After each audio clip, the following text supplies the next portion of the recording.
Okay, we are here with a two-time Tony-winning director-choreographer known for getting Broadway whipped into shape, Jerry Mitchell. Hi, thank you for having me. And yes, two-time Tony Award winning, but a three-time Tony Award recipient. Wait, say more.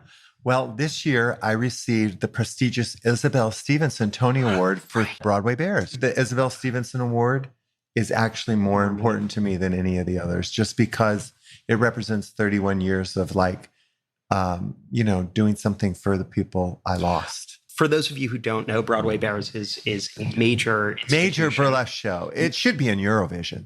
I mean, it vibes very Eurovision, actually. It's a naked Eurovision. Okay, so we wanted to have Jerry on the show because throughout his career, he's proven that he knows how to make a number work.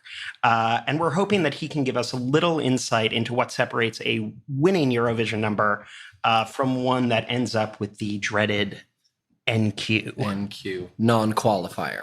Oh, so these are original songs. These are original songs. Yes. So never been heard. Yeah. So officially, so you're really talking about doing a production number in a Broadway show.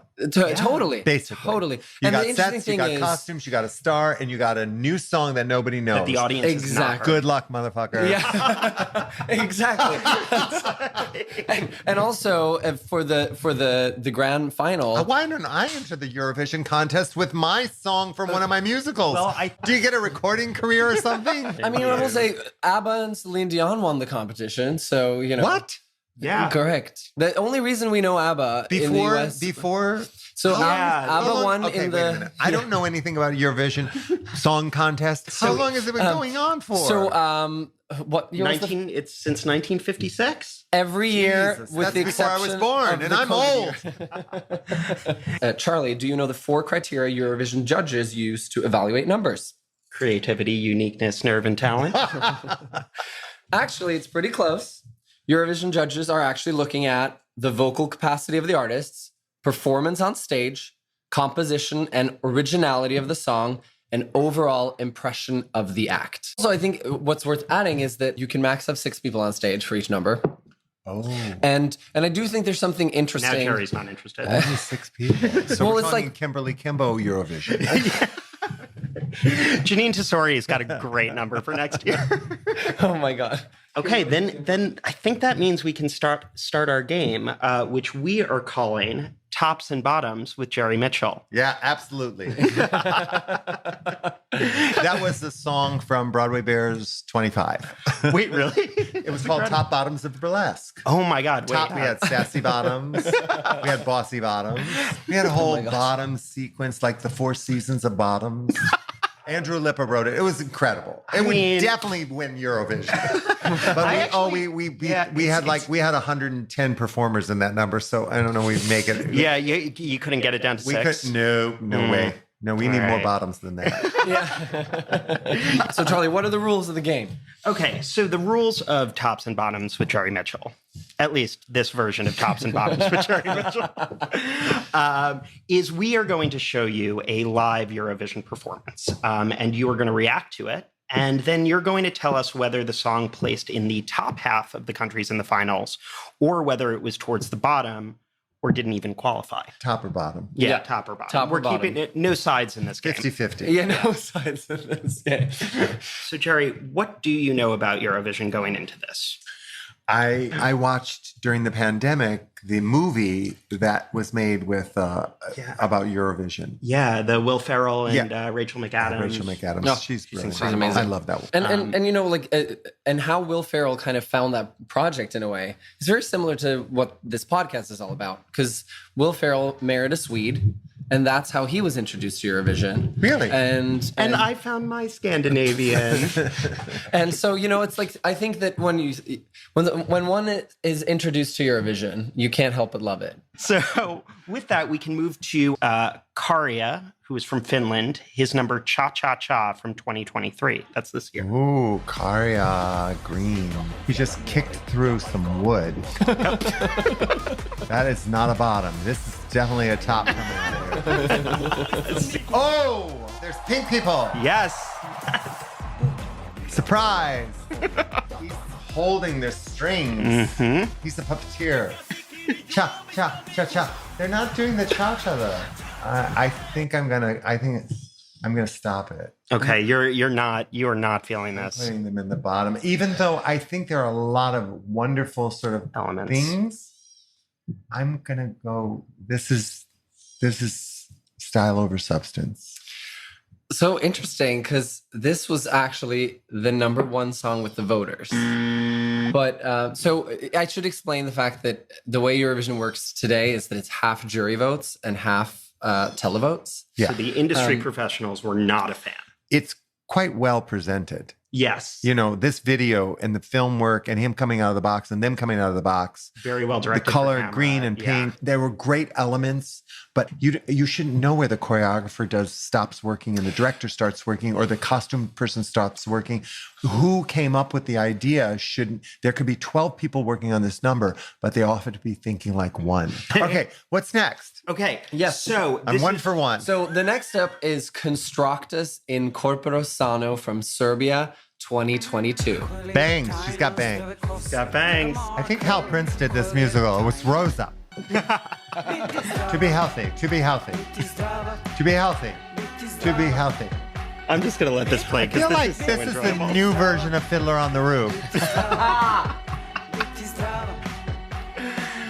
Is Eurovision supposed to be pop music or is it supposed to be like theatrical music or is it supposed It's not to be supposed like to be anything when it comes to style, really. Whew, There's been rap, there's been hard rock, there's been ABBA. it felt like I was watching a theater piece. Yes. That's exactly what I felt like I was 100% would agree watching. with you on that. So I don't know if Eurovision goes for a theater piece. I thought it was very well done and very clean and very specific. I don't know what the hell she was saying, but I didn't turn it off because I was compelled to watch drawn her. to it. This was a surprise Eurovision hit. Really? So it finished number. She was magical. She's absolutely incredible. If I do a production of Fiddler on the Roof, I'm going to have her play Golda. Oh my god! I mean, Amazing. she's like that. Like she's Yeah. an actress. By starting the song talking about Meghan Markle's hair, It grabs you. it grabs you, but it also kind of helps you think it's going to be a kitschy song. Yes. Right? It's going to be jokey. It's going to be ridiculous. And by the end, we're now talking about like body standards for female artists. Yeah, she makes you listen. Right. Totally. And That's I the think difference. And I That's think the difference. what's- She really makes you listen. Yeah. The other one just before that, the thing about that song is it was an aggressive song. Yes. Right? So they put aggression on an aggressive song. So in my Yes. side of theater, it's putting a hat on a hat. Or sometimes you have to be more aggressive when the music is more still.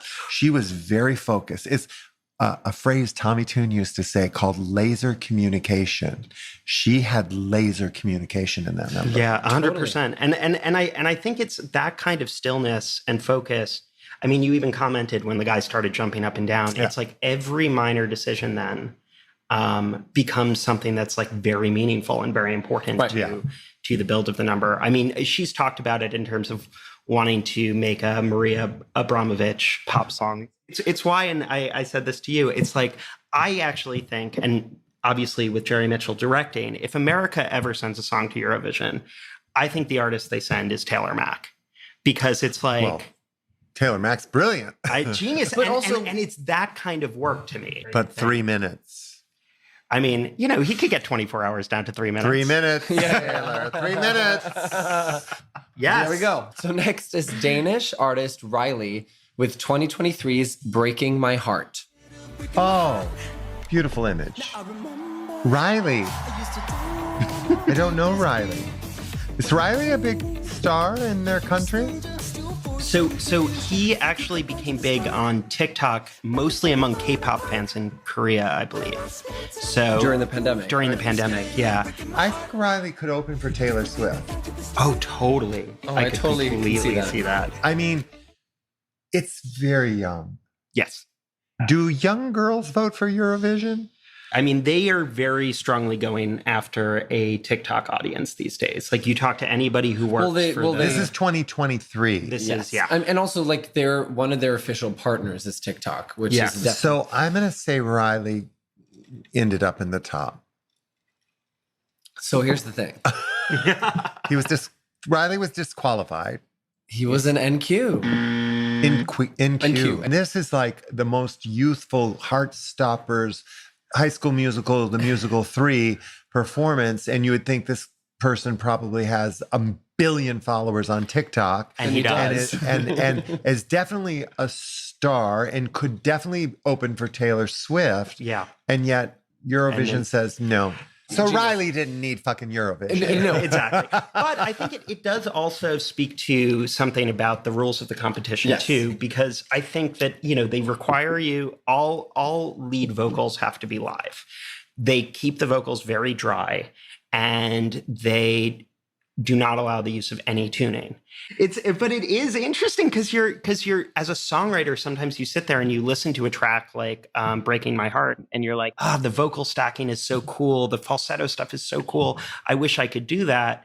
And then you are reminded of why in a live context that but can we're be doing really a tough. lot more of that now in musicals. But the Ableton has become a Broadway standard. Well, I mean, we weren't had an at the Ableton time. system in Kinky Boots, right? So Sex is in the Heel, Just Be, Raise You Up. Well, if Cyndi Lauper is writing your songs, you want to give her the tools. Well, Cindy and I go back to Hey Now, the remake, which I choreographed for her with 50 drag queens. And she said, Jerry, I want to give you songs that make you want to dance. And I went, oh, okay. Yeah, I love that. And so it was brilliant what they were doing. Brilliant stuff. So number 4 is Noah Kirel, whose song Unicorn was also this year. This is Israel's entry this year. Israel.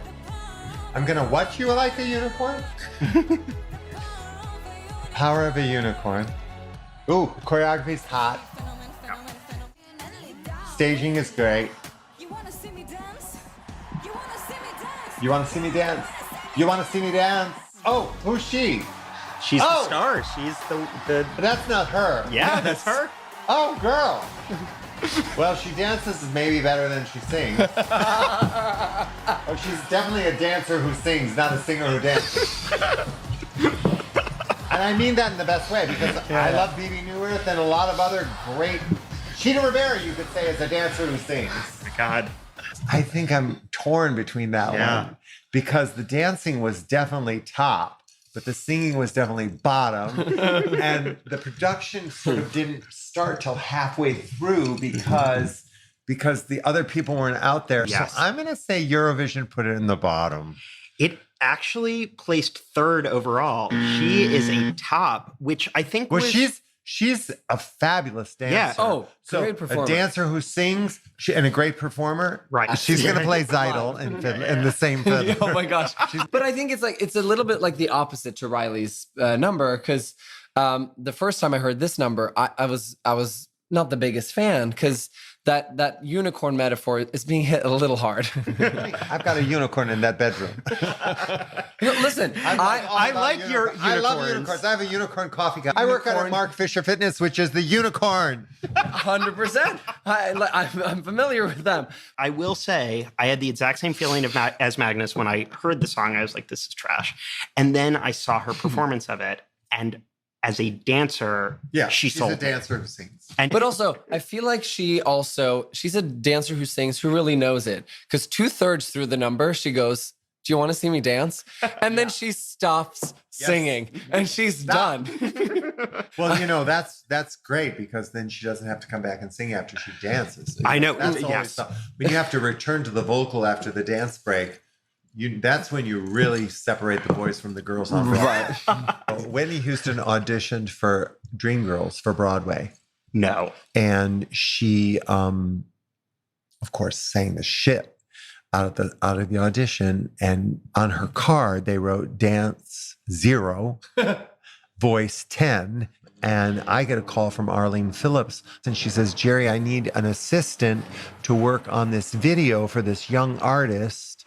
And I walk in and I'm 26 and she's 23. And I end up working with Arlene and choreographing a great deal of it with Arlene, the I Want to Dance with Somebody video for Whitney Houston. Oh my God. So, and she couldn't dance, but all I could get her to do was this.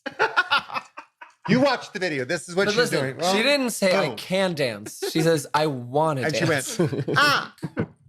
Get it down. That's all I could get her to do. And I met her in Paris at a later date, and we laughed so much about the video. Now she was a huge star. Now I have to say, every time I hear "I Want to Dance with Somebody" and the backup chorus of aggressive men who say "dance" comes in, I'm gonna just think that's you yelling at Whitney Houston.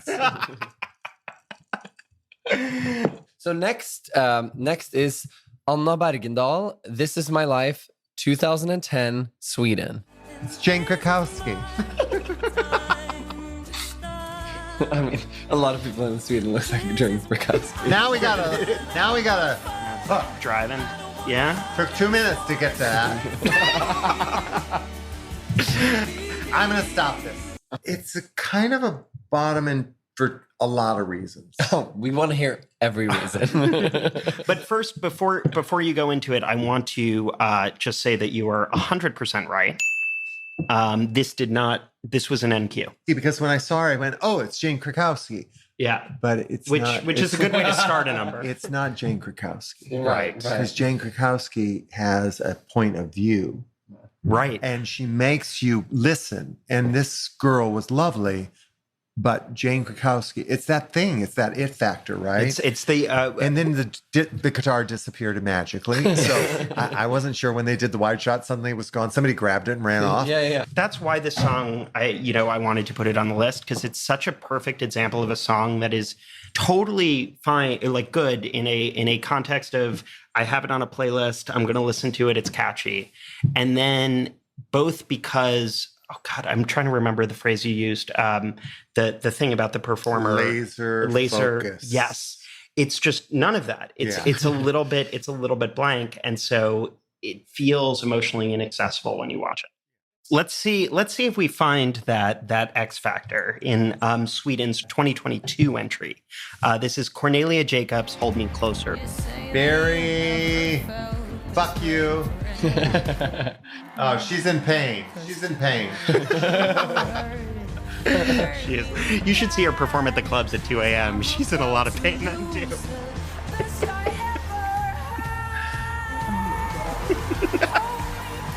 Eurovision, you better vote yes. I vote yes. And you are 100% right. Yeah. Cornelia Jacobs is a top in the competition, in the bedroom. She all genders. all genders. All Listen, sexes. tops. She's sexy. She's like so sexy, right? boys, girls, theys, thems, everything in between. Who doesn't want Cornelia I mean, it's. singing in their bedroom while they're having sex? I mean, Yes. I play it every time I do. She doesn't have, you want to see me dance? She just kind of like is singing a song. Just, you want to see me mentally break down? And she looked right at you. She looked right at you. Yeah, I almost get uncomfortable watching this performance because it's so engaged and it's so sharp and it's so like being invited into somebody's inner world that I think it's really special what she does. And there's something about her voice, how she, and this is not exclusive to this performance. No, she I'm always sure sounds there's like tons of- she was up a little bit too late last night. Yeah. But it's the perfect amount. That's smoke and Because she's been up all night. The scotch. All right, let's do Belgium. Yes. So this is Kate Ryan. And my French is not good. Je t'adore. So Belgium 2006. Here we go. She's holding a microphone. Why are they doing glowing microphones on stands? Video screen steps. Why? Bandstands with lights. Why? I just want an entire podcast. Very Different topics, just being like, why? Okay. You know what this reminded me of? This reminds me of a number on the Tony Awards when you know the show's going to close. Oh my God. But I'm glad Kate Ryan kept it open on TV, for the. It's like, I love this. I love this. Yes. I love this. Why did the show close? which I have to say is the thing I find myself asking most of the time. Yeah. Well, I ask myself because I've had many of my shows close. Why did my show close? If only one day I hope to have a show that runs long enough that there is a closing that's a surprise. Did it win the contest? It was an NQ. She's a beautiful woman, and that dress is gorgeous, and the wind machines. It's got all the right elements. Yeah. But it doesn't have a focus. But this is why we come to Jerry Mitchell, because I watched this number and I was like, I can't believe this didn't qualify. The song's a bop. I thought the microphone thing was kind of fun. We're going to send you a new link now. Okay. And what was this Swedish? This is Loreen with the song Tattoo. Yo.